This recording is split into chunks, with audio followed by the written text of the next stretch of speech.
Hey, Evan, you say that your wife says you try to put words in her mouth, but you feel like sometimes you know her better than she knows herself. Well, that's an interesting thought.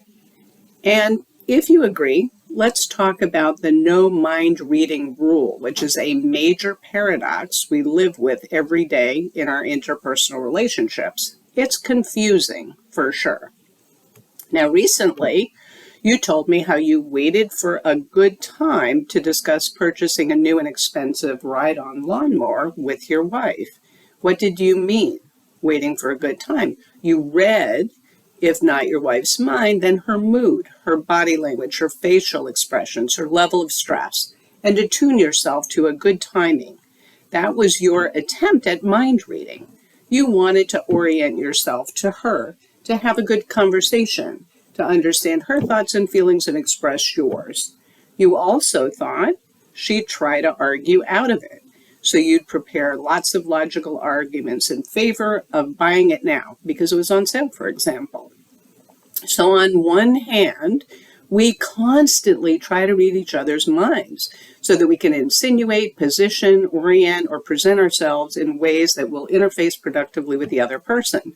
We make thousands of adjustments in the process: the volume, speed, and complexity of our speech, our posture, muscular tension, how we adjust our personal space to accommodate the other person's kinesphere, otherwise known as personal bubble, the degree to which our galvanic skin response increases, a testament to our level of emotional arousal. But on the other hand, we have to acknowledge our fallibility because we can be incorrect.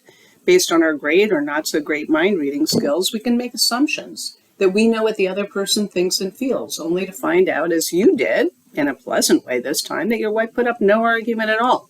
You'd prepared for a debate that never happened.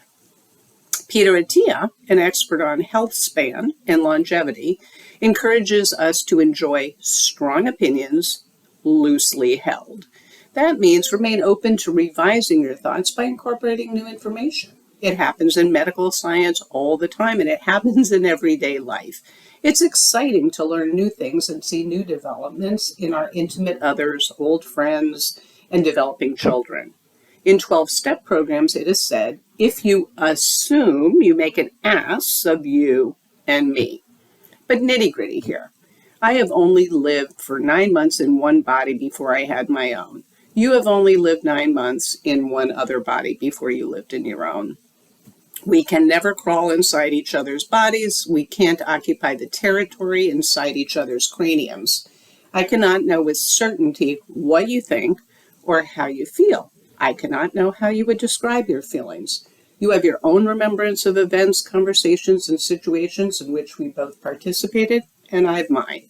You have your interpretations, and I have mine. You have your truth, and I have mine. You have your memories, and I have mine. Neither of us sits in a chair of omniscience. You sag when tired, I writhe. You get hangry, but I get sleepy when super hungry.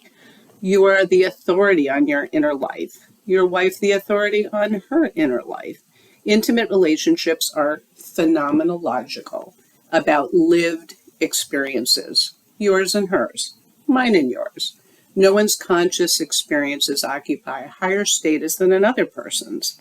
That's why so-called I messages about how I think and feel are robust, and why authoritatively saying to someone, well, you think this or you feel that, can be offensive. I'm Lisa Maargo from Head Scratcher's Corner with another appetizer for thought for intimate partners. Stay attuned for next week's. Thank you.